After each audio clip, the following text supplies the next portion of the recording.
a todas, a todos, a todes también. Bienvenidos, bienvenidas en general, bienvenidos de nuevo a este acto que celebramos desde la Asociación Cultural Cauce del Nalón para precisamente también, bueno, pues conmemorar y demostrar que todos los días son el 8M, porque no aprovechamos esta semana, pero en realidad todos los días son el 8M.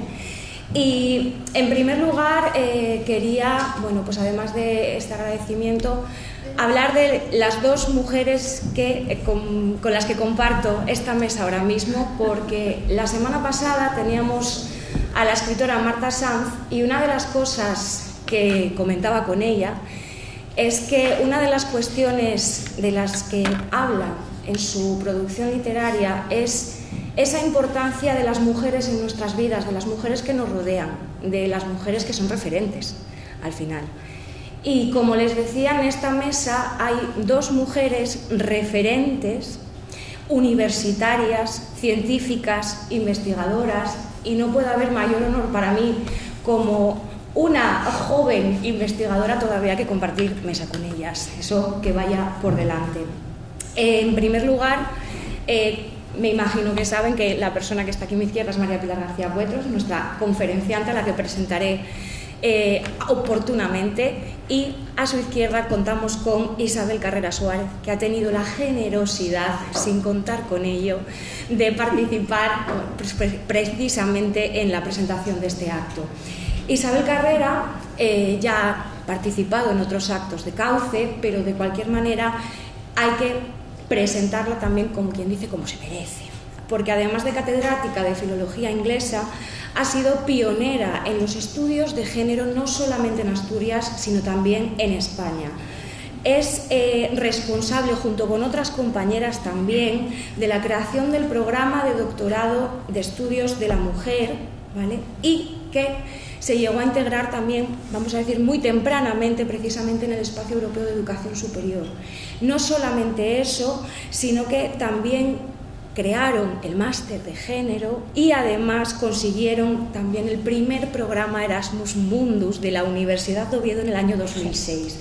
Es decir, estamos hablando de una persona con una larguísima trayectoria y que todavía mantiene su compromiso, porque el pasado mes de diciembre del año 2022 se presentó el Instituto Universitario en Género y Diversidad, del cual es directora. Es decir, de verdad, Isabel, muchísimas gracias por haberte animado, por estar aquí, y de verdad que es todo un honor y todo un placer. Y a la protagonista la estoy dejando para la última, porque si estoy hablando de referentes, para mí personalmente y profesionalmente, no puede haber mayor referente que María Pilar García Buetros. Muchas veces, quizás por la cercanía, ¿no?, por jugar en casa, puede ser, no se valora a la extraordinaria profesional que es. Les puedo hablar de su actividad como profesional libre, de su actividad dentro de la universidad como investigadora y como docente.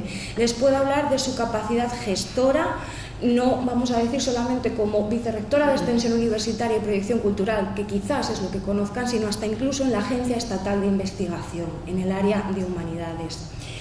Les estoy hablando de una profesora que ha sido invitada a másteres y doctorados en universidades españolas, en seminarios de especialización en España y en Europa, y esto además lo puedo aseverar porque en algunos de esos seminarios he estado allí y he visto cómo se la respeta y cómo se la tiene en altísima consideración por su especialidad, por su rigor, es decir, por ser una científica y una universitaria de primer orden. Y además, Pilar no es solamente un referente dentro de la investigación, es algo que siempre comentamos, porque la situación de las mujeres en la investigación es muy complicada. De hecho, siempre hablamos de esa cifra, por ejemplo, de ese pequeño porcentaje de mujeres catedráticas que nos encontramos. En el caso de Historia del Arte, por ejemplo, alrededor de un 15%, a pesar de ser una disciplina muy feminizada. Por lo tanto, bueno, pues que no nos digan que nos inventamos cosas como los techos de cristal, ¿vale? De cualquier manera, están ahí para romperlos, y referentes, gracias a Dios, tenemos como les estaba comentando antes. Y por otro lado, Pilar también es un referente en compromiso, en compromiso no solamente con su institución, sino en compromiso también social y compromiso con las personas que la rodean. Pilar siempre tiene una mano que tender y eso siempre es de agradecer, y especialmente cuando entras en este negocio, vamos a ver, como ella dice, ¿no? Porque ese compañera de metira que tuvimos en este 8M, Pilar no tiene ningún problema en precisamente dar tira a los compañeros, y por lo menos por la parte que a mí me toca, gracias. Y ya me callo porque obviamente todo el público que tenemos, al que reitero el agradecimiento por estar hoy aquí, realmente vienen a oírla hablar a ella sobre esas armas de mujer que, bueno, quizás nos desvelen más secretos de los que podríamos saber sobre nuestra historia, la moda, simbología en muchos casos, códigos, etc. Así que bueno, Isabel, te cedo la palabra para que luego Pilar pueda comenzar. Gracias. Bueno, muchas gracias. Yo voy a ser brevísima porque realmente aquí la protagonista es Pilar. Acaban de hacerle esa presentación estupenda de alguien que la conoce muy bien, que dijo muchas verdades, todas las verdades, y que además pues está agradecida como, bueno, pues como corresponde, yo creo, cuando se le ayuda. Solo quiero decir que es un placer enorme estar aquí y bueno, ver algunas de las caras con las que compartí cosas ya desde hace muchísimos años que nos ayudaron mucho al inicio, tengo que decir, que además estuvieron ahí para apoyarnos cuando nadie nos hacía caso, porque aunque parezca mentira y aunque ahora sea catedrática y directora de instituto, cuando empezamos no daban un duro por nosotros, como se decía entonces, ¿no? Entonces, fue una batalla pues contracorriente. La investigación que hacíamos era, además de lo que nos tocaba hacer en otra área y demás. Pilar es de esa generación también, es una luchadora, yo sé que es muy luchadora, que tuvo que lidiar sus batallas también en diferentes ámbitos, tanto académicos como fuera, que las hizo muy bien, que tiene un prestigio, como acaba de decir Noelia, impresionante en su campo, que es una compañera magnífica. Llevamos muchos años en la misma facultad y me da verdadera pena que a veces las áreas están tan separadas que tuvimos mucho menos contacto del que me hubiera gustado. Pero bueno, nunca es tarde y ahora tenemos mucho más.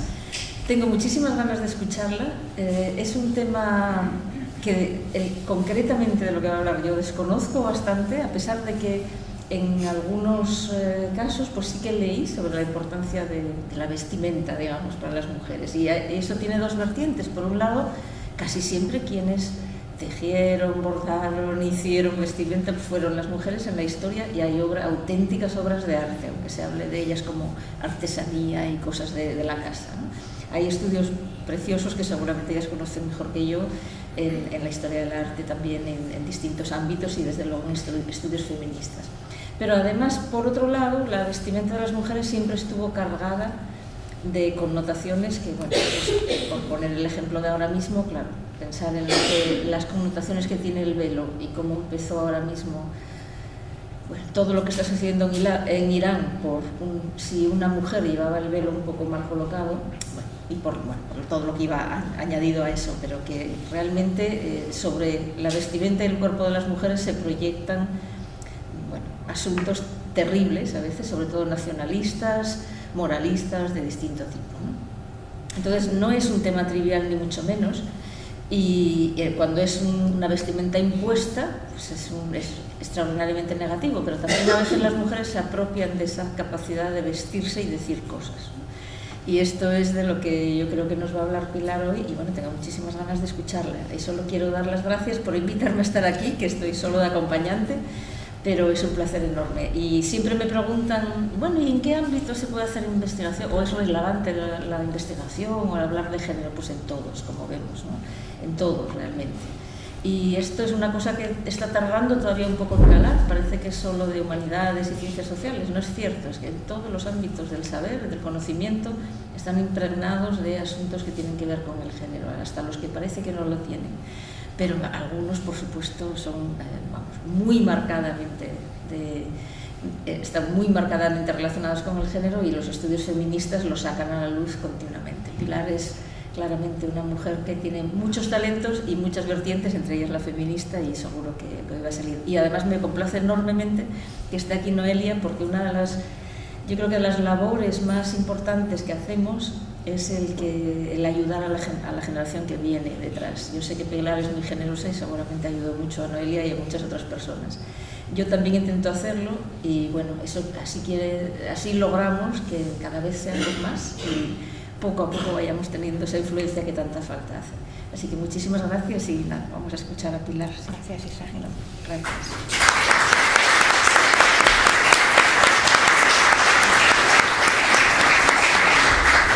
Me decís si se oye bien o no se oye bien. Yo creo que sí. Bueno, yo quiero dar las gracias a Noelia. No hay nada que agradecer porque el pacto entre maestra y discípula, como me inculcó mi maestro, es una libérrima elección, es un pacto, es un acuerdo y se vive como se vive la amistad o se viven otras cosas. Para mí es un poco imponente estar aquí porque siempre es más difícil hablar en tu casa y a la gente que te conoce y que te ve ir y venir por el pueblo, y sobre todo en presencia de Isabel Carrera, que para mí es un referente. Es cierto que cuando ella empezó eran muy pocas y sufrieron, yo no digo acoso, pero sí menosprecio, feminazis estaban en la boca continuamente, han dado una batalla que fue muy importante. Entonces, realmente, ante una maestra en estudios feministas y estudios de género, impone hablar. Lo que yo voy a traer aquí es algo, que responde más al área que me interesa a mí, que es el de la historia del arte, y dentro de la historia del arte la moda es uno de los aspectos fundamentales que estudiamos, la moda, el diseño. Y me planteé que desde esa perspectiva de historia del arte también nos podemos acercar a cuestiones importantes de las que ha anunciado muy bien Isabel: la marginación, la opresión, las limitaciones, los debates, los criterios morales, y cómo las mujeres supieron hacer de las limitaciones en las que fueron educadas herramientas para su lucha. Antes de todo, quiero señalar una cosa que es muy importante, que es que dentro del movimiento feminista siempre ha habido diversidad, siempre ha habido debate, siempre ha habido diferentes maneras de acercarse, diferentes maneras de reivindicar. Es tan antiguo como el propio movimiento feminista, y eso se manifiesta en cómo las mujeres abordaron parte de su lucha. En este sentido, las sufragistas inglesas partieron de una diferencia bastante fundamental en cuanto a las estrategias que iban a utilizar.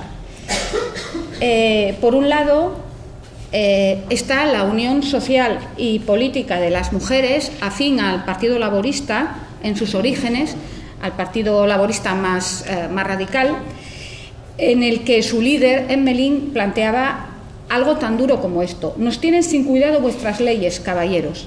Nosotras situamos la libertad y la dignidad de la mujer por encima de todas esas consideraciones. Y vamos a continuar esa guerra como lo hicimos en el pasado, pero no seremos responsables de la propiedad que sacrifiquemos o del perjuicio que la propiedad sufra como resultado. De todo ello será culpable el Gobierno, que a pesar de admitir que nuestras peticiones son justas, se niega a satisfacerlas. Hablaba del voto para la mujer.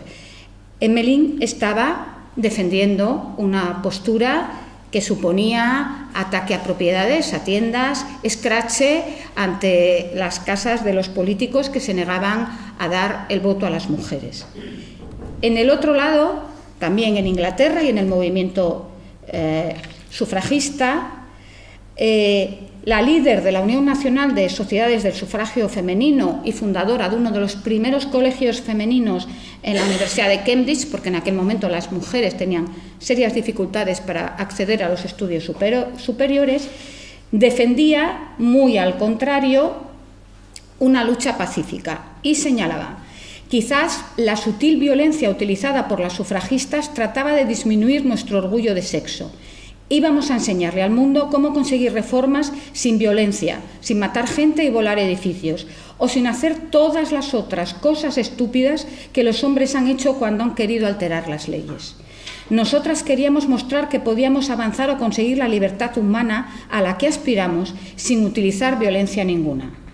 Hemos sido decepcionadas en esta ambición, pero todavía podemos dar a nuestras almas el consuelo de que la violencia registrada no ha sido formidable y que de las más fieras que de las sufragistas están más preparadas para sufrir daño que para infligirlo. Y esto es cierto, porque realmente no debemos olvidar que el sufragismo se acompañó de movimientos de resistencia pasiva como las huelgas de hambre iniciadas en las cárceles y que fueron sometidas a lo que hoy podemos definir claramente como tortura, soportando meses, semanas de alimentación forzada vía nasal, que provocó muertes, afecciones pulmonares y enfermedades de por vida. El gobierno las dejaba salir cuando ya estaban a punto de morir y cuando se recuperaban las volvía a encarcelar. Eso fue la ley que se llamó, que ven ahí ese gato comiéndose a esa mujer que lleva la banda sufragista, la ley del gato y del ratón. A partir de ahí, las mujeres elaboraron un primer corpus simbólico y establecieron la relación con un animal que se relaciona especialmente con las mujeres, que son los gatos, y enfrentaban al gato que seguía, a la gatita que seguía sufriendo y a la que reclamaba su voto y se convertía en abogada de los derechos de las mujeres. La propaganda a favor y en contra de esta lucha feminista y por el sufragio tuvo, por supuesto, detractores avezados. Y la propaganda se basó en que las mujeres iban a dejar a los hombres abandonados al cuidado de los hijos, o que las mujeres no iban a necesitar a los hombres. Lesbianismo, sufragismo y feminismo estuvieron siempre de la mano, especialmente en esa versión y en esa manipulación de la imagen de la mujer. La propaganda del momento, vemos aquí son postales, había muchas postales antisufragistas, es otra de mis pasiones, como historiadora del arte, las postales. Ahí vemos a unas mujeres en un pub inglés, bebiendo cerveza, charlando, jugando a las cartas, y unos niños ahí como diciendo: mamá, por favor, hazme caso. Si lo hacían los hombres no importaba, si lo hacían las mujeres era peligroso. Y también está la versión de la mujer perversa que utiliza su capacidad sexual de seducción para obtener el voto de los hombres. En otros casos se hablaba de que las mujeres eran unas manipuladoras. En la imagen de la izquierda, esta tremenda mujer muy fea, muy mala, muy grande, está cogiéndole la mano a su pobre marido y manipulándolo. O aquí, en la otra, un montón de viejas brujas sufragistas están echando del pub a los caballeros. Todavía hoy hay pub o una asociación en mi pueblo, en La Viana, donde no se admiten mujeres. Eso no importa. Si lo hiciéramos las mujeres, sería mal recibido. Las sufragistas no estuvieron solas, tuvieron compañeros. Emmeline estaba casada con Richard, un abogado y activista político del Partido Laborista, que la apoyó en todo momento, era 24 años mayor que ella. Y Henry Fazel era el esposo de su opositora, había quedado ciego a los 25 años y se convirtieron, era miembro del Partido Liberal, o sea que en el Parlamento estaban en lugares opuestos, se convirtieron en un binomio porque ella le leía y le ayudaba a preparar los documentos que necesitaba para el Parlamento. No estuvieron solas, pero sí usaron herramientas que solo las mujeres podían usar. Emmeline nos dejó escrito un texto en el que decía: según la ley, todo lo que un hombre casado está obligado a hacer por su esposa es proporcionarle alojamiento, alimento y vestimenta. Y de su buena voluntad depende que la mujer tenga, o como sea, ese alojamiento, ese alimento y esa vestimenta. Y con esa vestimenta, las mujeres hicieron armas, obteniendo los recursos de sus esposos, lo cual no deja de ser notable. Se trata de armas de mujeres para una guerra de mujeres. Hay que tener en cuenta que si algo sabían hacer las sufragistas era coser, bordar comprar ropa y hacerla. Hay que tener en cuenta que en determinadas clases sociales a las que pertenecían estas primeras sufragistas, la vestimenta de la mujer, su adorno, sus joyas, su sombrero, etcétera, su aspecto físico, el peinado, etcétera, era un reflejo de la posición social de su marido y del poder económico y del estatus de la familia. Ellas, en su aspecto físico, cómo se presentaban en una recepción o en una fiesta, estaban siendo la evidencia de la situación de su familia. Por lo tanto, eran muy conscientes de la importancia de la imagen personal y entendieron que ese control que les habían enseñado a ejercer sobre su cuerpo, hablaremos de la huelga de hambre y del corsé y de todas estas cosas, y sobre su imagen personal y la indumentaria, podían ser herramientas. Hubo un debate sobre si las sufragistas debían vestir de una u otra manera, claro que lo hubo, y también la oposición a las sufragistas utilizó la caricatura de la mujer descuidada, fea, gorda y resentida como un arma contra ellas. Bueno, quería decir que yo no recuerdo ningún grupo de políticos o de líderes sociales que hubieran aparecido sentados juntos cosiendo. Esta imagen me parece magnífica, es Alice Paul, una de las líderes sufragistas de Estados Unidos. Ellas, en su tricolor, hablaremos de ella, iban bordando una estrella por cada estado que aprobaba el sufragio femenino. Pero esta imagen de las mujeres todas juntas cosiendo una bandera es inconcebible en el liderazgo masculino y define cómo las sufragistas entendían esto. De la misma manera que podían customizar, personalizar, por ejemplo, unas medias y añadirle los colores sufragistas y el lema de voto para las mujeres. Eso podían hacerlo. Las líderes sufragistas cuidaron especialmente su imagen. Es algo que en las series y cuando sale no sale del todo bien. Aquí tenemos a una de las más importantes, la hija de Emmeline, tenía varias hijas, en una imagen del Vanity Fair, o sea, perfectamente vestida, o en esta otra imagen en la que la vemos sentada. Aquí tenemos una imagen de madre e hija con el uniforme carcelario, en el que es evidente que la imagen de ellas en la cárcel, con esa indumentaria, despeinadas, da una imagen muy diferente a esta otra en la que han salido de la cárcel y las vemos vestidas. Luego explicaré por qué el color blanco y todo esto, y homenajeadas por sus compañeras. Obviamente es muy diferente la imagen. Las dota de una dignidad que es la que defendían los sufragistas por su indumentaria. El movimiento sufragista tuvo una bandera, una bandera tricolor, como son las banderas de todas las revoluciones y nuevos estados creados a partir de la Revolución Francesa.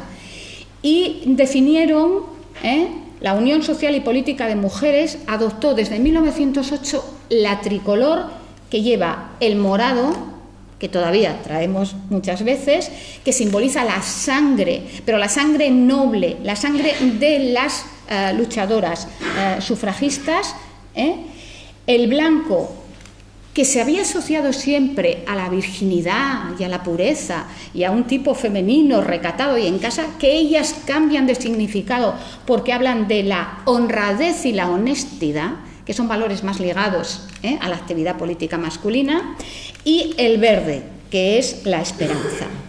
Y vestían de blanco con esa banda de su tricolor en los actos públicos. Esto les daba una visibilidad tremenda porque los hombres solían vestir de oscuro, y esa oposición de las mujeres de blanco y los hombres de oscuro era muy potente visualmente. La pena es que estamos viendo estas fotos, claro, son en blanco y negro y no vemos todo el color.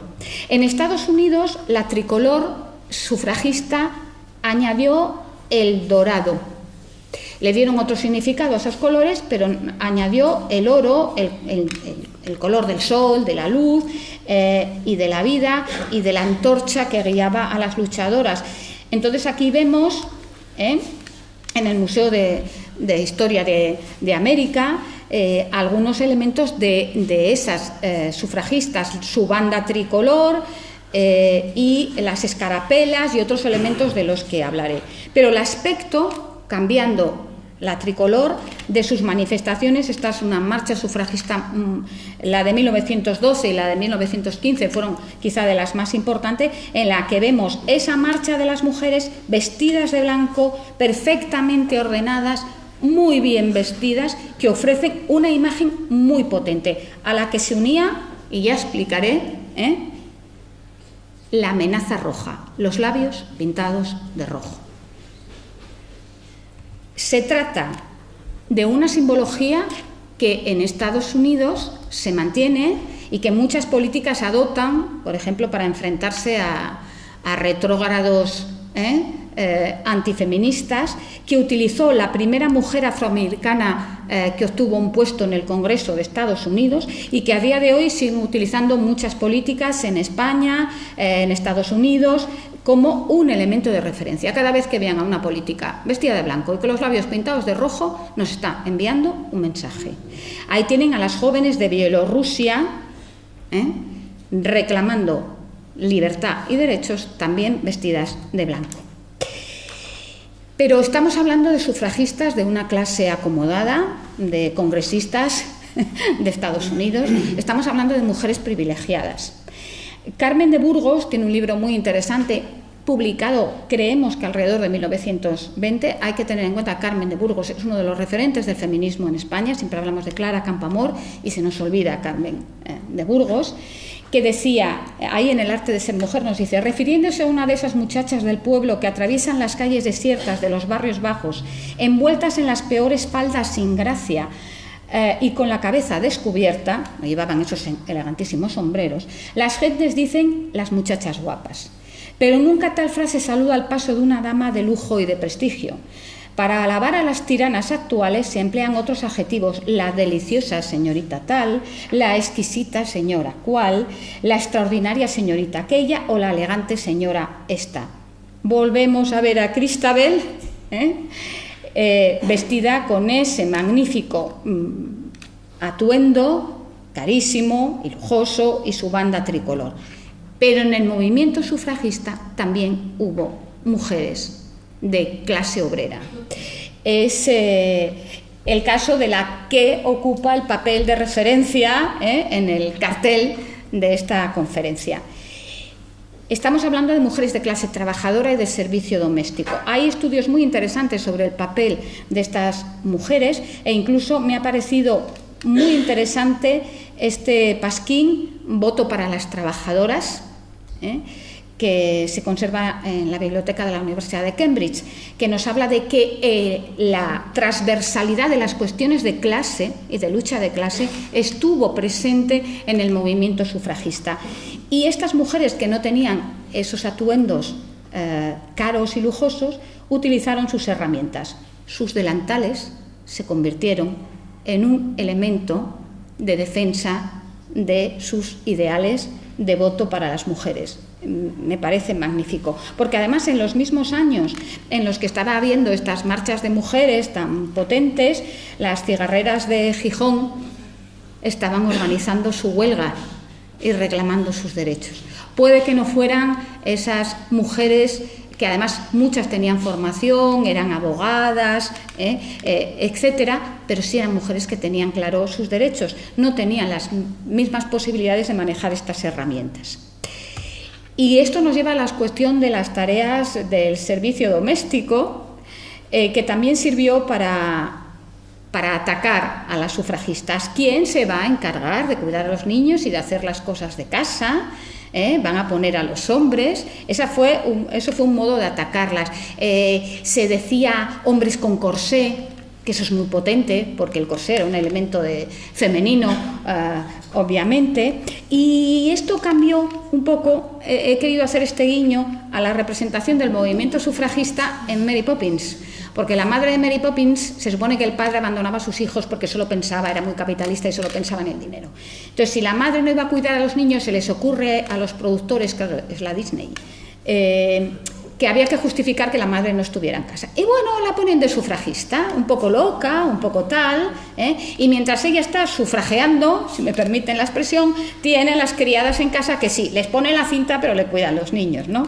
Esto generó tensión y planteó, bueno, pues la imagen de las sufragistas malas. En esta imagen que tenemos aquí casi parece un aquelarre, ¿no? Incapaces de organizarse, peleadas unas contra otras. Ojo con esa imagen que nos perjudica mucho, o casi como brujas, bruja feminista. Esto es de toda la vida, ¿no? Pues sí, ya se las llamaba brujas o manipuladoras de hombre, en la escoba y manipulando un hombre. Pero lo peor era atacar la imagen de esas mujeres. A los 15 es una niña muy dulce, a los 20 se hace coqueta, a los 40 está muy nerviosa, no me he casado, soy una solterona, y entonces a los 50 se hace una vieja bruja, fea, sufragista. Esta es la imagen. Y todas en este otro meeting que vemos ahí son feas, brujas, viejas y sufragistas.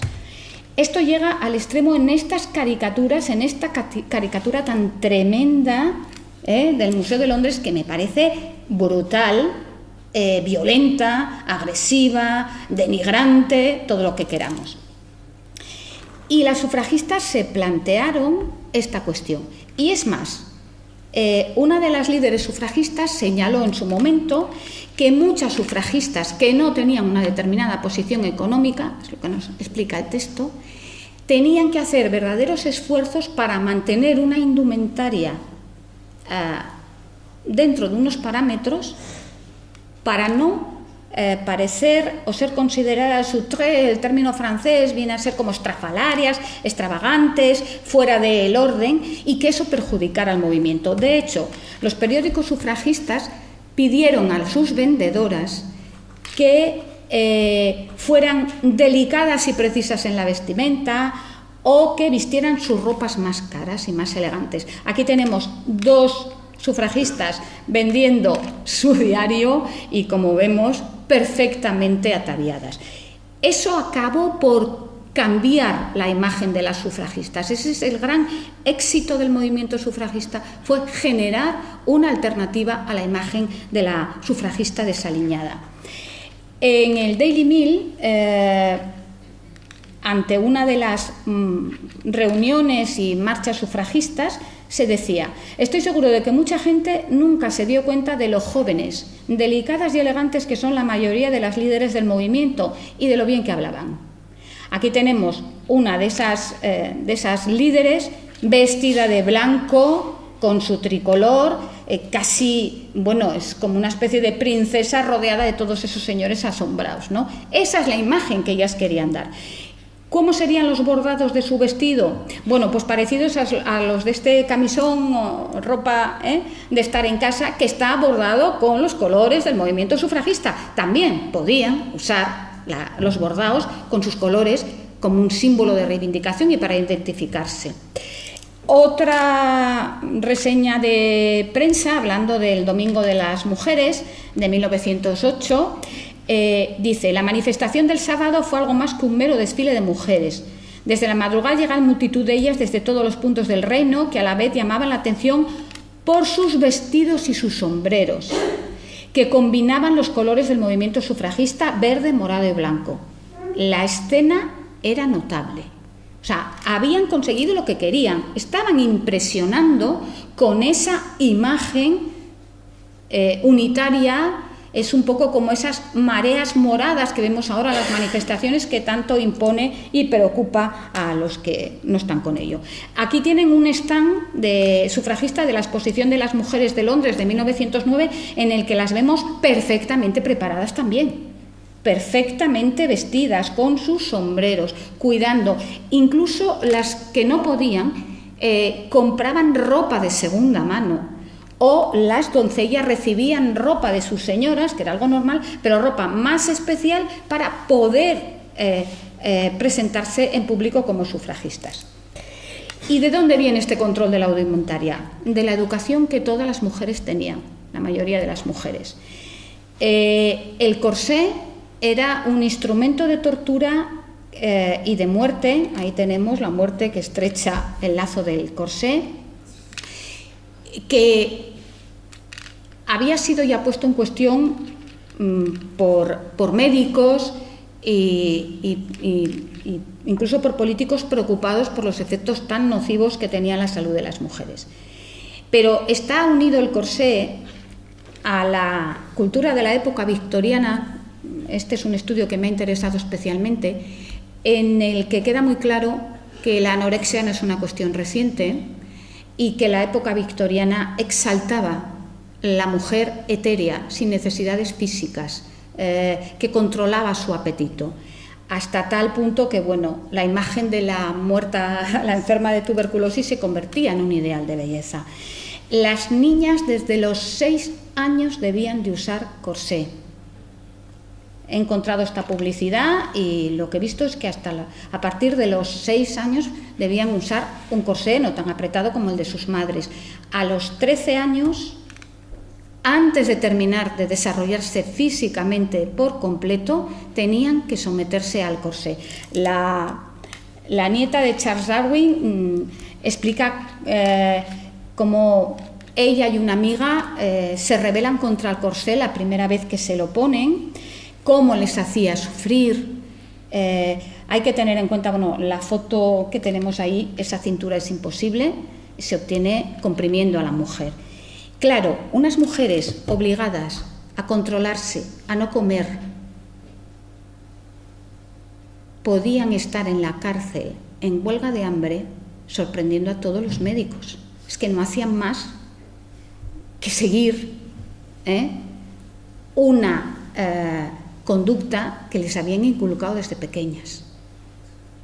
Por eso la huelga de hambre, en mi opinión, se relaciona con el corsé y con esa imagen que se quería dar de la mujer que no tiene necesidades.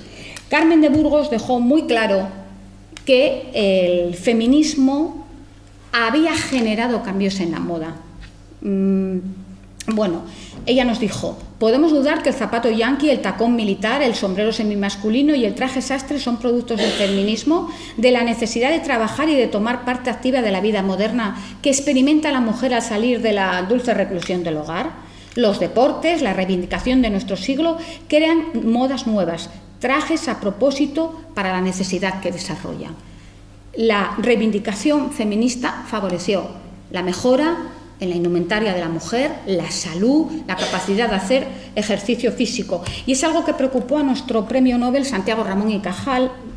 En su Mundo visto a los 80 años, unas memorias muy curiosas, habla de la moda femenina y nos decía, bueno, que era genial que no resucitada el odioso Miriñaque, las faldas rastreras muy largas, las faldas se fueron acortando, colectoras de microbios, y que solo quedaba ya, y le preocupaba, el corsé deformador proscrito hace muchos años y ha sido colaborador de la tisis, de la tuberculosis.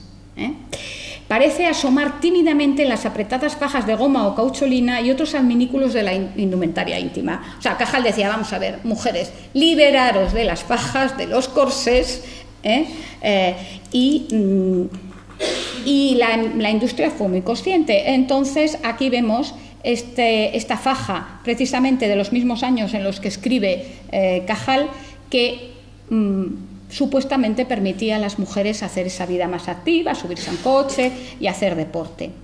También hubo quienes se opusieron a la moda vinculada a los corsés y a las fajas.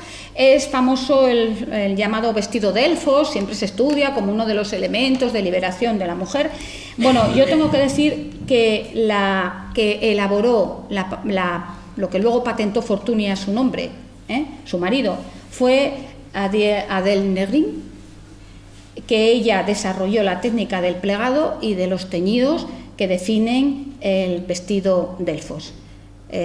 Así que vamos a tener que dejar de llamarlo vestido Fortuny y llamarlo vestido Negrin, si no nos importa. Esos cambios venían ya un poquito de antes, pero se desarrollan con el sufragismo. Aparece el traje sastre. El traje sastre que imita lo masculino, es un traje 2 piezas, ahí lo vemos todavía con el corsé, miren qué cinturilla, con corbatas y otros elementos masculinos, y a medida que las mujeres se rebelan contra el uso del corsé, aparece un traje sastre más suelto, que es el que identificamos con las sufragistas, precisamente, que siempre aparece en las películas, el traje de levita, el traje suelto, que ya no se acompaña del corsé. Toda esta trayectoria es completada por Coco Chanel, que es también, bueno, relacionada como una de las renovadoras de la moda femenina, al servicio de un tipo de mujer más activa en la calle, todas estas cosas, y que tiene como resultado el famosísimo traje Chanel. El traje Chanel tiene como elemento muy interesante el uso de una tela, el tweed, que era propio de los trajes masculinos.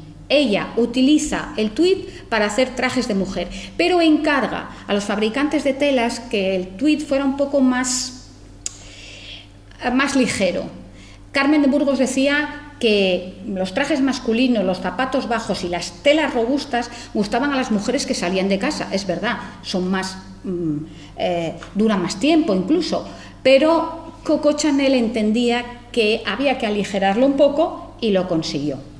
También se utilizó el bolso como una arma de reivindicación sufragista. El bolso para las señoras de finales del siglo XVIII, de todo el siglo XIX, era una cosa ridícula, y de hecho se llamaban así, muy chiquito, porque las mujeres estaban muy poco tiempo fuera de casa y no necesitaban llevar nada, porque lo que llevaban era mínimo. Pero a medida que las mujeres trabajan, se mueven o tienen una actividad fuera de casa, necesitan un bolso mayor. Y eso se plasma finalmente en el famosísimo bolso 2,55 de Coco Chanel, que permite a las mujeres, al colgarse en el hombro, tener las manos libres. Y se considera como un elemento vinculado a eso. Pero las sufragistas utilizaron bolsos. Utilizan bolsos grandes porque tienen que meter cosas en ellos, no ir ahí solo con lo mínimo. Aquí tenemos a una de las líderes sufragistas norteamericanas repartiendo propaganda con ese bolso alcayata que llamamos ahora, ese bolso de ángulo de mano en el que guarda las cosas, y el bolso tote, este que está tan de moda ahora, ya lo usaban las sufragistas, un bolso en el que además añadían sus reivindicaciones. No hemos inventado nada, señoras, o sea, esto nuestras tatarabuelas sufragistas ya tenían muy claro, como el delantal. Todo lugar era bueno para hacer presente su lucha. Heredero de esto, en lo que se considera la moda y la elegancia actual, está el manejo de esos bolsos tipo alcayata, a los que me refería. Ahí tenemos la propaganda de Chanel, ese levantar la pierna para apoyar el bolso y poder abrirlo, que hacemos inconscientemente, se consideró un gesto de glamour. Esto a principios del siglo XX se hubiera considerado indecoroso para una señorita, por favor. Y tenemos a la gran reina del manejo de los bolsos, que fue Isabel de Inglaterra. Como ven, siempre lo trae en la mano izquierda, evidentemente porque necesita la derecha para saludar. Pero cuando ella se cambiaba el bolso de mano, sus ayudantes sabían que se acababa la audiencia y que ya no iba a saludar más. Como las sufragistas, y es heredera de esa Inglaterra, sabía utilizar el bolso. También se utilizó el maquillaje. Esto está muy debatido, de hecho se debatió mucho si las mujeres debían incluir la pintura, si el maquillaje es una forma de, manipular la imagen de la mujer, que nos obliga a mantener una determinada imagen.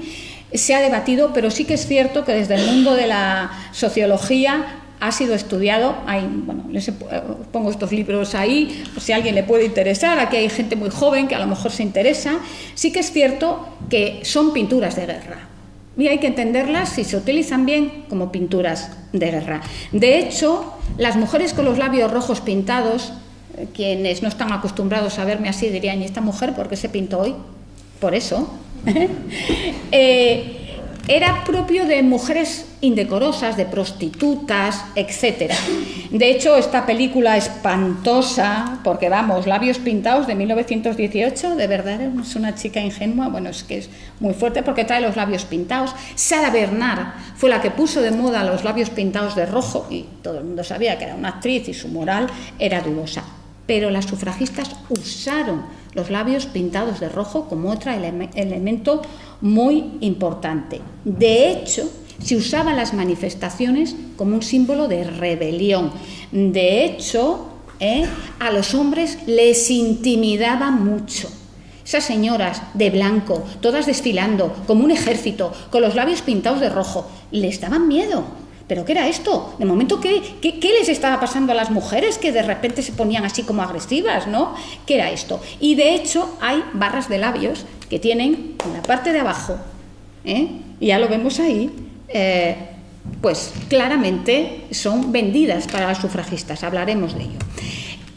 Elizabeth Arden, sufragista, en 1912, en la Marcha para las Mujeres, repartió barras de labios. Su 1912, que se sigue vendiendo todavía como un referente. Mira, aquí las más jóvenes hacen así con la cabeza. Es el rojo 1912 y sabemos claramente que es el rojo reivindicativo. Aquí tenemos a la primera abogada ejerciente en Estados Unidos que tuvo que poner el bufete sola porque desde luego ningún bufete de abogado respetable iba a admitir a una mujer y que siempre iba con los labios pintados, cosa que parecía de lo más indecoroso. Y ahí tenemos, por curiosidad lo traje, cómo era una barra de labios de esa época. Bastante diferente a cómo la vemos ahora, era una cosa tal. Pero sí que es cierto que se convirtió en un elemento de referencia. Elizabeth Arden hizo también el rojo Victoria, que trajeron las mujeres soldado, las que ayudaban en Norteamérica, el que trae Rosie, la Rosie de la pañoleta y los labios pintados, que imitan muchas jóvenes ahora en las manifestaciones, que se ha utilizado como elemento reivindicativo el maquillaje y los labios pintados en Irán. Aquí tenéis que la policía moral puede pasarte un trapo por la cara para ver si estás pintada y eso te puede traer un problema. Lo explica muy bien una novela interesantísima, leer Lolita en Teherán, que recomiendo. En Nicaragua se hizo la campaña Pico Rojo, en la que todo el mundo se pintaba los labios de rojo para denunciar los abusos del gobierno. Recientemente la Turkish, la línea bandera de Turquía, ha prohibido a sus azafatas pintarse las uñas y los labios de rojo. Como vemos, la polémica sigue. Y nuevamente, Isabel de Inglaterra utilizaba, puede parecer sorprendente, que vaya la reina y se pinte los labios en público. Estaba avisando, me estoy retocando, nos vamos. Eso dicen los que saben, pero no le importaba.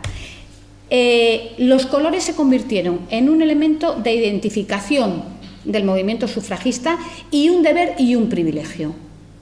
El deber de traerlo a sus componentes y el privilegio de usarlo las que defendían la causa sufragista. Y esto se comercializó. Los grandes almacenes se dieron cuenta de que las sufragistas tenían que hacer estas cosas y entonces empezaron a vender en los grandes almacenes cintas tricolores para poner en los sombreros, las escarapelas, las barras de labios, aparecieron ya las medias no bordadas por ellas, pero ya vendidas con las medias, todo eso. Y en este sentido, grandes almacenes en su publicidad añaden: nosotros apoyamos la causa sufragista. Hay que tener en cuenta, y esto es tema para otro lugar, que los centros, los grandes almacenes se convirtieron en un espacio de encuentro y de liberación de las mujeres, porque se supone que estaban de compras, una cosa muy frívola, y no iban a estar reunidas y hablando. Era un espacio en el que las mujeres se podían mover libremente, no era la calle, podían ir.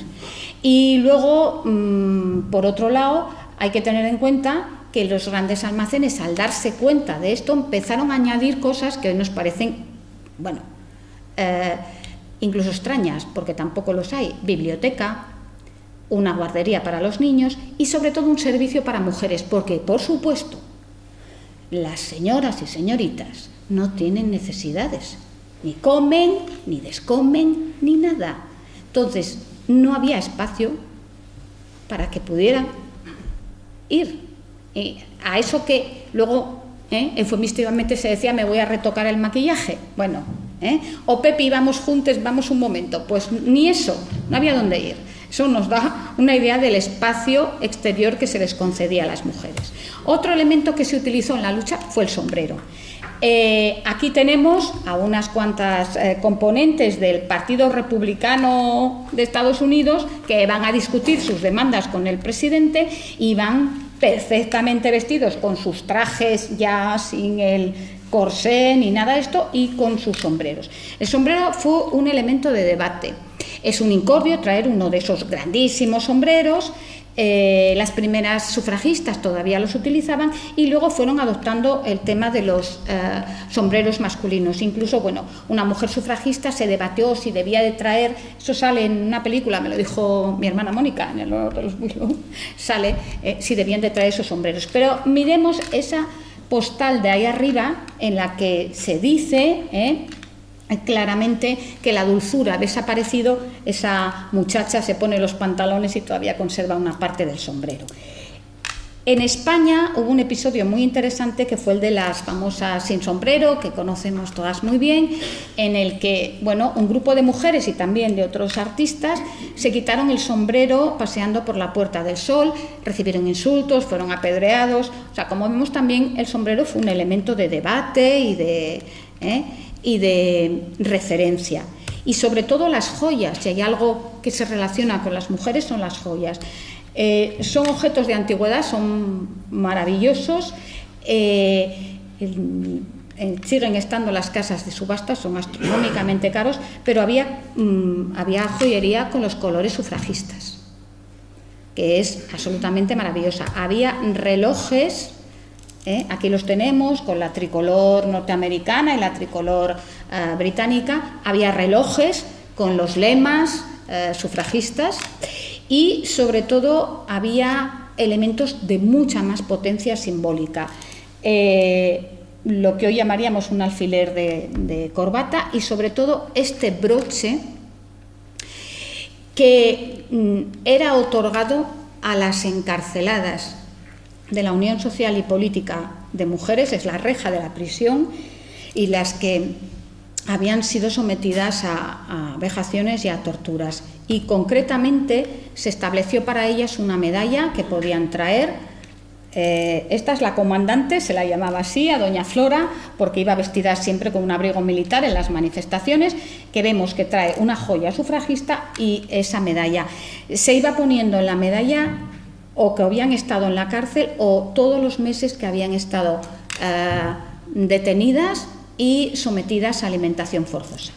Y ya voy a avanzar rápido. El deporte también supuso la renovación del vestuario femenino. Que las mujeres se plantearan hacer ejercicio obligó a cambiar el vestuario. Aquí tenemos dos diseños de pantalones femeninos para ciclismo y hubo un primer debate sobre el pantalón y las mujeres.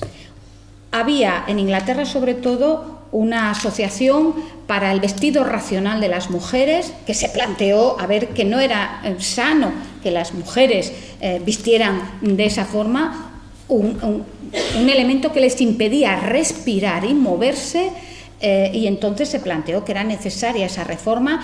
Es un tema higienista como el que defendía Santiago Ramón y Cajal. Es muy conocido que Amelia Bloomer en Estados Unidos planteó el uso del pantalón tipo harem, las bloomers. Se organizó una escandalera tremenda y no tuvo mucho éxito. Luego hablaremos un poco más para terminar del pantalón. Pero si hay algo que traían las señoras siempre era una sombrilla o un paraguas, según el tiempo que hiciera. Y ahora vamos a hablar de mujeres de armas tomar. Si nos parecía un poco de armas tomar las sufragistas, aquí las tenemos en esta marcha de 1912 con paraguas. Me diréis, bueno, es que haría sol o llovería. No. Ellas eran sus propios héroes. Me interesó muchísimo este libro. Hubo pioneras que enseñaron a las mujeres defensa personal. Y esto generó que las mujeres tuvieran una imagen todavía más peligrosa. Esta caricatura me ha encantado. Aquí vemos a esta sufragista que ha tirado dos, los tiene ahí colgados en la valla, los otros están, Dios mío, ¿qué es esto? Tenemos a Garud y tenemos el método Vigny, que está aprendiendo utilizando, como ven, el paraguas como un elemento de defensa personal. El sufragitsu, que se llamó en su momento, la defensa personal de las sufragistas, con sombrillas y paraguas. Se sigue encontrado, esto le va a interesar a Isabel porque es en Vancouver, hay una academia que sigue manteniendo este tipo de defensa personal. ¿Por qué sé esto? Por mi hijo Andrés, que me enseñó que las mujeres sabían defenderse físicamente.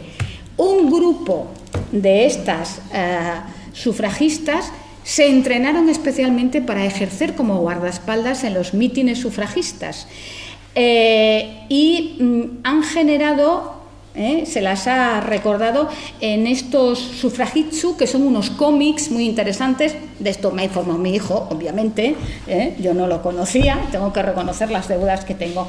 Mirar ahí a Emmeline y a las que la protegen detrás, a mí dan miedo, o sea, no son tiernas damiselas. Y esto también está en las postales, mi pasión, hasta el mismo diablo les tiene miedo, no se pueden ser más brujas y más malas. O sea, es que hasta el diablo huye de estas peligrosas, machacan a la policía, machacan a sus maridos, les piden el divorcio. ¿Quién les va a negar el divorcio si los están machacando? O sea, algo que es curioso, mientras las mujeres sufren la violencia doméstica no pasaba nada, pero, oh, Dios mío, ahora resulta que nos pegan con el paraguas, horror, ahí lo tenemos, ¿no? Y, bueno, un momentín que me pasé. Hay un debate, también lo sé por mi hijo, en uno de los deportes más, en teoría, más masculinos, que es el de la esgrima. Tenemos en España a María Teresa de Mesa, que fue una de las pioneras de la esgrima. Aquí vemos, bueno, incluso en el concurso de esgrima de París vemos a una mujer, estas todavía, unas llevan todavía el corsé, otras no. ¿Es cierto que la esgrima se recupera en ese momento o que ocupan las mujeres ese espacio? No, sencillamente recuperan un espacio que siempre les perteneció. Esto es uno de los tratados más antiguos de esgrima que hay, es el Códice Walpurgis, que está dedicado a una princesa, a Walpurgis, una princesa alemana, y es un códice para que ella aprendiera esgrima. Cada vez más encontramos, los arqueólogos encuentran datos incuestionables de que las mujeres manejaban las armas y eran guerreras. Y es uno de los reportes que se recupera en ese tránsito entre el 19 y el 20. Claro, la llegada de las mujeres al deporte supuso un cambio de costumbres y un cambio de indumentaria, y eso se acompañó del desafío del estereotipo de género. Las mujeres se apropiaron de una prenda que era propiamente masculina y se consideraba exclusivamente masculina. Todavía a día de hoy hay países en los que está prohibido que las mujeres lleven pantalones y hay congregaciones religiosas que no dejan que las mujeres lleven pantalones. En nuestro país también. O sea, quiero decir que, en fin. Simone de Beauvoir, de la que hemos recordado tanto estos días, escribió que no hay nada tan poco natural como vestirse de mujer, que es cierto que toda ropa, la masculina, es un artificio, pero que realmente la ropa femenina, como decía Carmen de Burgos, no responde a una función práctica. Ella decía que las mujeres activas, coincide con Carmen de Burgos, no creo que leyera Carmen de Burgos, pero las dos dicen lo mismo, que a las mujeres activas les gustan los zapatos planos y las telas robustas. Y las mujeres se plantearon usar de entrada falda-pantalón. Tampoco nos vamos a poner nerviosos, no el pantalón, una faldita, pantalón. Esto generó una trifulca y un debate tremendos.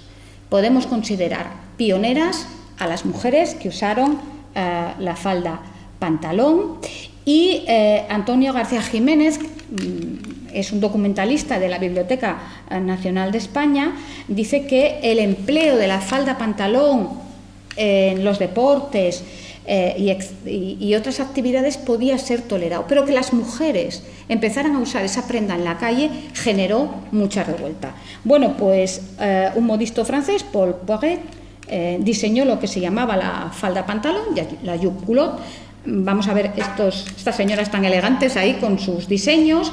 Diseñó otros especialmente para su mujer, más de inspiración oriental, su mujer era bailarina, y esto se extendió rápidamente con un modelo diseñado por una modista italiana, que es Elsa Schiaparelli, que diseñó la falda pantalón más parecida a cómo la vemos hoy, y diseñó la falda pantalón que utilizó por primera vez una mujer en el torneo de Wimbledon, que fue la pionera del deporte español, Lili Álvarez.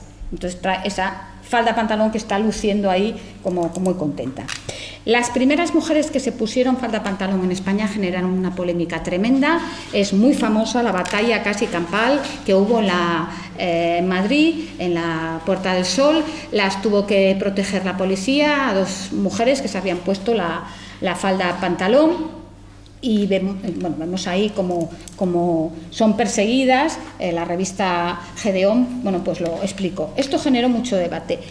El otro día me encontré un estudio de una joven investigadora, de Arantxa Margolles, que se dedicó a ver cómo había sido recibida la falda pantalón en Asturias. Y al parecer fuimos uno de los pocos lugares donde esto no generó un problema. En el Carnaval de Mieres, el noroeste decía que se habían visto los esbeltos talles de media docena de señoritas que lucían trajes con falda pantalón, y que, aunque la villa no estaba muy adelantada en estas cosas de moda, pero no había habido ningún problema. Pero me encanta el correo del Castropol, en el que se comenta: en Tapia estamos en cuanto a cultura por encima de esas referidas capitales, Bilbao, Madrid y Barcelona, en el que había habido una verdadera batalla campal. Porque aquí hace más de 4 años que conocemos hembra que viste falda pantalón y maruxos, disculpen el término, que gastan pantalón falda. Y nadie osó decirles una palabra acerca de su indumentaria. Olé por la falda pantalón y olé por el pantalón falda. Muy bien, ¿no? Olé por los de Tapia. Que se vistan como quieran. El desafío del estereotipo de género partió sobre todo de mujeres muy comprometidas o que literalmente orillaban la moral general. Esme Beringer fue una actriz que se especializó en papeles de hombres, era muy buena en esgrima y no le importaba vestirse de hombres, aunque cuando tocaba pues se vestía de señora, no pasaba nada. A Sarah Bernhardt le gustaba la creación artística, era una respetable pintora y escultora, y para crear se vestía con pantalón, se liberaba de las ataduras femeninas. Pero realmente hay casos muy interesantes. Mary Edwards fue la primera cirujana de guerra, héroe de la guerra de secesión. Le dieron la medalla y luego se la quitaron porque era mujer. O sea, así, ella nunca se la devolvió al Congreso, ya lo adelanto, y la enterraron con ella, se quedó con la medalla y punto. Se vistió siempre de hombre. Ella afirmaba que, literalmente, no uso ropa de hombre, uso mi propia ropa. Así de claro lo decía.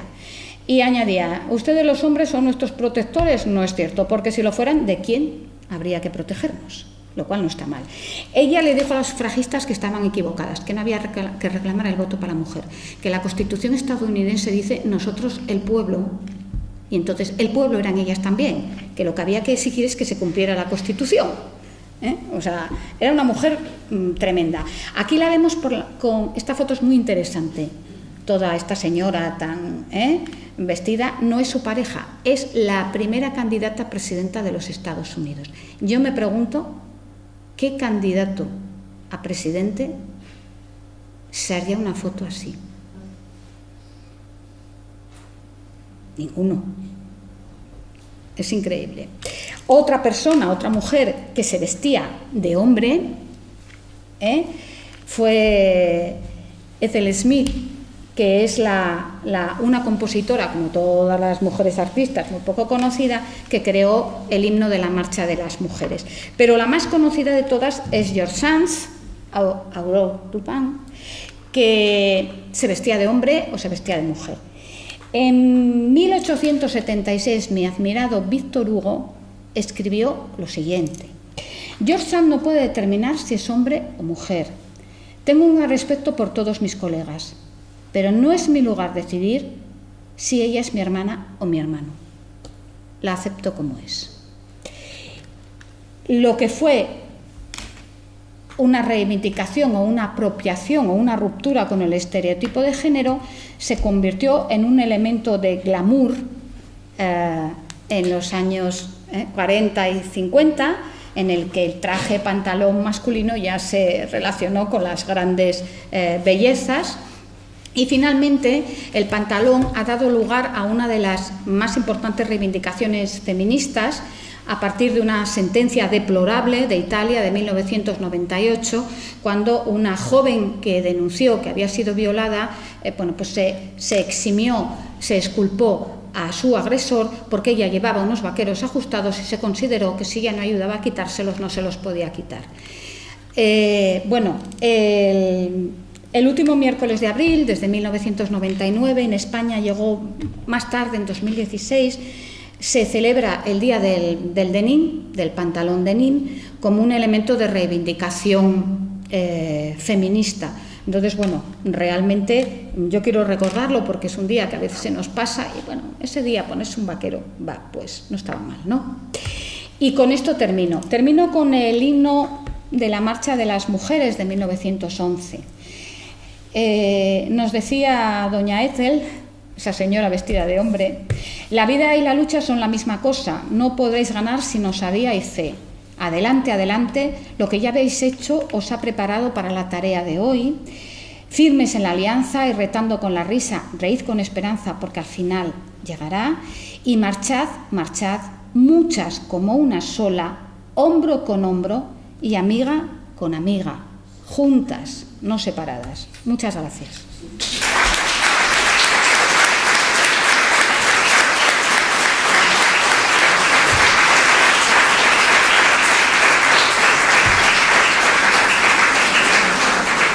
¿Quedó tiempo? Sí, quedan 20 minutos. Pues ya está. Ahora bebo. Bueno, pues en primer lugar agradecer a Pilar todo este profuso recorrido por tan variadísimas cuestiones precisamente al respecto de la mujer, la indumentaria femenina, todos esos ornamentos, todas esas armas, todos esos códigos, mensajes que muchas veces a día de hoy nos pasan inadvertidos incluso, que quizás tengamos muy interiorizados. Pero no tengo intención, ni muchísimo menos, de monopolizar la palabra. Ahora me gustaría invitar al público asistente a, si quiere comentar cualquier cosa, preguntar, lo que sea. Al final, también invitarles a participar colectivamente. De verdad, Pilar, maravilla. Muchísimas gracias. Micro.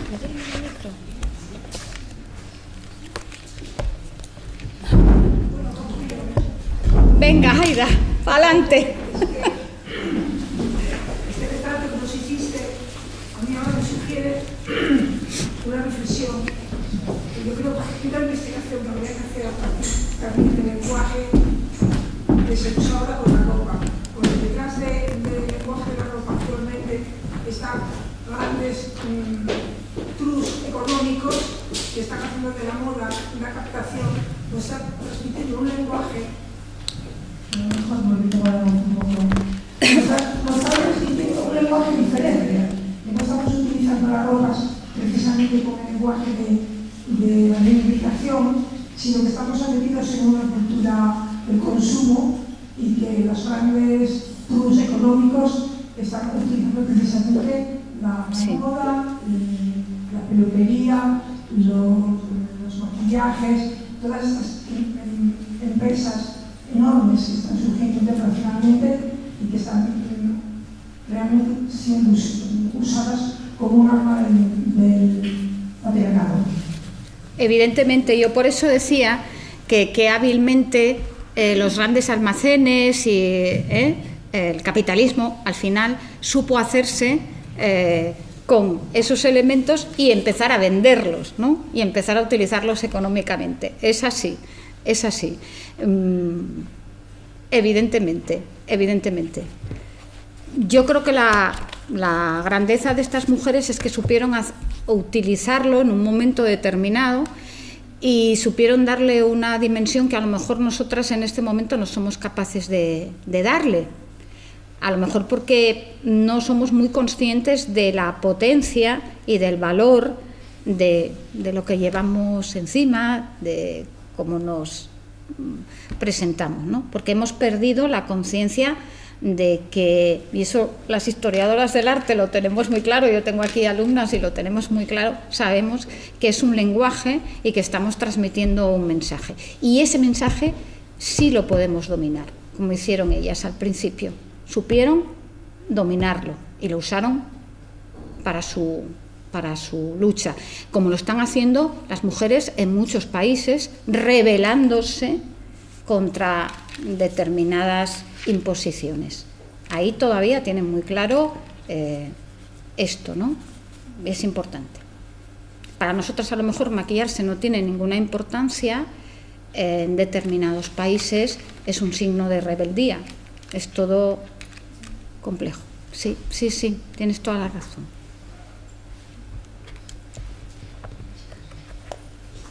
Aquí me siento un poco sola aquí. Podrían haber subido conmigo. Hola, Pilar, muchas gracias, un placer, como siempre, escucharte. Y una anécdota nada más. Yo hace 50 años, en la sastrería del Corte Inglés de Oya, encargué un traje para mí, de caballero, de negro, de rayas blancas, una corbata roja, y fui la sensación en la fiesta de aniversario del Corte Inglés. Bueno, esas cosas pasan con el tiempo. Yo creo que en aquel tiempo pantalones ya se usaba alguno, pero que se llevara un traje de caballero una mujer, no. Y estoy hablando de hace 4 días, pues yo soy jovencina. Bueno, eso sí es verdad, que en España eso, en otros países sí, esa imagen de las divas estas, de la Catherine Hepburn, que es que les quedaban los trajes impecables, está muy bien, sí se copió y se impuso en Francia, en otros países, pero claro, hay que tener en cuenta que España tuvo la moral nacional católica por el medio y lo de el acceso de las mujeres a los pantalones, eso sabrá más Isabel que yo, sabe mucho más, es de hace 4 días. Isabel, puedes comentarlo tú porque es que de eso sabéis mucho y habláis mucho. Claro, es que nosotras veíamos a esas, se veían, nuestras madres las veían en las películas de Hollywood, pero eso estaba bien para las de Hollywood, que eran todas unas descocadas, no para la gente de aquí. Yo, mi foto favorita de mí misma, la única, casi tengo 2 años y me había hecho los pantalones mi madre. Y creo que fue la sensación del pueblo. Pero bueno, como era una cría, supongo que... Pero aquí en el instituto yo no pude ir de pantalones hasta el bachillerato superior, porque antes estaban prohibidos. En el instituto, ya no en los colegios, porque la empresa arriba del uniforme, ¿no? Pero porque se consideraba también, claro, pegados y decentes, efectivamente. Entonces los vaqueros en aquel momento fueron también algo rebelde, ¿no? Porque en muchos aspectos. Pero la verdad es que sí que echo de menos ahora un poco más de vestimenta reivindicativa, ¿no? Estoy pensando, claro, que obviamente el 8 de marzo y el color morado está clarísimo. Muchas camisetas, que es una pero estaba pensando que equivalentes podría haber hoy también, ¿no? Y cómo también, curiosamente, lo que escandalizaba antes tanto de las mujeres vestidas de hombres, ahora lo que escandaliza son los hombres vestidos de mujeres. Es cierto, tienes razón, qué bueno. Entonces yo creo que eso también nos tendrá que pensar un poco, ¿no? ¿Por qué ahora nos escandaliza tanto? Porque antes era de chiste, claro, ser mujer no quería ningún hombre, entonces, claro, alguno podría ser, pero era una cosa tan devaluada que a ningún hombre se le ocurría vestirse en serio. Las películas de Hollywood de la misma época, pues si salieran comedias, ¿no? Los caballeros prefieren rubias y todo eso. Pero siempre, y de hecho sigue habiendo mucha comedia de mal gusto en algunos casos de hombres vestidos de mujeres. Pero ahora que los que en serio se visten de mujeres o quieren, empiezan a ser lo complicado ahora mismo, pero es una cosa curiosa también. Muy interesante, sí. Yo bajo, aquí me siento mal. Y bueno, quiero dar todas las gracias porque es fantástica. Ay, Isabel. Yo no sabía, tendría cantidad de algunas de los sufragismos, los postales y eso, porque una temporada que me veía mucho en Inglaterra y no hice investigación sobre ello. Pero hay un montón de cosas que dijiste que me quedan fascinadas. Muchísimas gracias. Gracias a ti, Isabel. Yo aquí no me quedo más sola, que esto no es... No, yo bajo para allá. Bajo para acá, para allá. Estamos ahora, compañeras del profesor Tom, la exposición que tenemos de mujeres mineras, realmente se ve que la indumentaria femenina de las mujeres de la mina no cambió hasta que se incorporaron en 1987 las primeras peones de exterior en un museo. Las mujeres iban con falda. Es que sí. No se hizo ese cambio como estos carteles reivindicativos de Estados Unidos. La mujer con el pañuelo, por ahí iba con una funda azul, iba vestida. Para las fábricas, Sí, Rosy la remalladora va de azul, sí, va con el mono, sí. El mono muy femenino, como puede ser el pañuelo, iba vestida con el mono, con la funda de trabajo. En la minería asturiana, yo, las primeras imágenes de mujer con pantalón, y el trabajo es duro, en cualquiera de los ámbitos que hacían ellas, iban siempre vestidas con falda. Qué interesante, Mónica. Siempre. Me lo tengo que... Cuando entraron la policía, quiero recordar que iban con falda. Con las azafatas.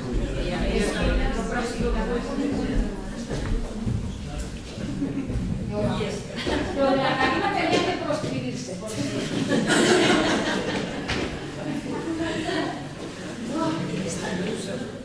Si ya que esos mítines están ahí separados, están rodeados,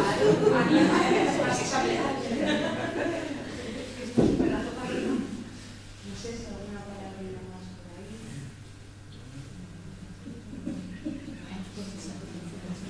Sí, es verdad.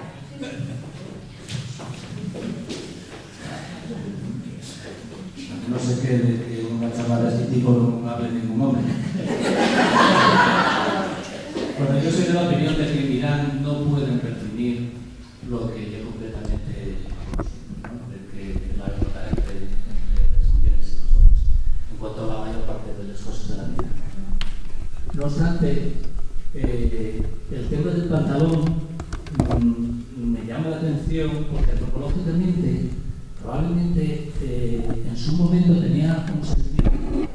Y tú lo dijiste un poco cuando hablabas de los almacenes, porque es una de las cosas que podían hacer era reunirse porque había servicios. Uno de los grandes elementos de liberación femenina fue que hubiera servicios, que ahora los tenemos y no nos damos cuenta del significado que tiene que puedes salir a cualquier sitio, a cualquier ciudad, ir de paseo, hacer turismo, lo que sea, y tienes donde ir a mesear y a cagar. Exactamente. Y sobre todo a mesear porque es más fluye más, ¿no? Y más a menudo, ¿no? Entonces un paisano de antes, pues ya lo tenía bastante fácil, ponías en cualquier rincón y tal, pero una mujer lo tenía más complicado si no tenías en el culo, y era un gran problema, evidentemente. Y entonces a mí me contaba una amiga, ¿no? de su abuela, en un ámbito totalmente rural, en La Mancha, pero debía de ser una cosa muy común. Los señores de aquella época llevaban una falda y debajo de la falda nada. Sí, no, la ropa Y interior si había también. demasiado, se abrían un poco las partes y ya está. Y era la única manera de poder moverse en ese ámbito. Claro, en una ciudad era más complicado. Pero quiero decir que en ese sentido, probablemente, y lo enlazo con el tema del corsé. El tema del corsé, evidentemente, era un instrumento de tortura. Totalmente eso, y indiscutible. Y sin embargo, yo a veces oigo a mi tía y a los montes desde el punto de vista moderno, decir que el sostén también es un elemento de represión y de tortura. En Estados Unidos los quemaron en los años 60. Pero pensar, no sé, que no siempre, yo creo que cuando se inventó el sostén y se empezó a llevar, fue un instrumento de liberación. Discutirlo lo que queráis, yo igual no tengo ninguna razón.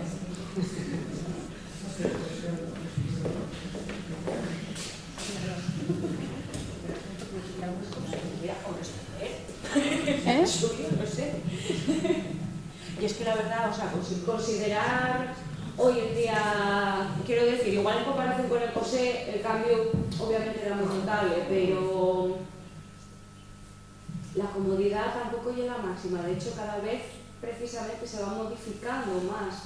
Los sostenes para meter ganaros, por ejemplo, la tela que está mucho más. Es que si no, a ver. Incómodo, Julio. Oye, yo en tal caso invito a probar si quieres. un día nada más, 24 horas. A ver qué conclusiones se puede alcanzar. Experiencia empírica. A mí me sorprendía una cosa, que eran leí alguno de los informes de los médicos con las sufragistas y decían, algunos se sorprendían porque decían, es que es inútil, esta mujer se va a morir, no va a ceder y tal. Y yo me lo planteaba, no sé, ¿sabes? Yo lo planteé aquí, claro, les habían enseñado desde pequeñas ese autodominio tan grande a soportar el sufrimiento, porque yo no me quiero imaginar lo que es que te pongan el chisme ese y aprieten hasta que no puedas respirar y tengas que recibir visitas o ser una maestra de escuela con eso puesto. O sea, es que, lo siento, pero no me cabe en la cabeza.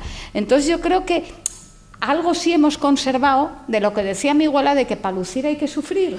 Y yo creo que es la última frontera que nos queda por saltar. Pues no, para lucir no hay que sufrir. Ya está bien, hombre, que sufra otro. Y yo no.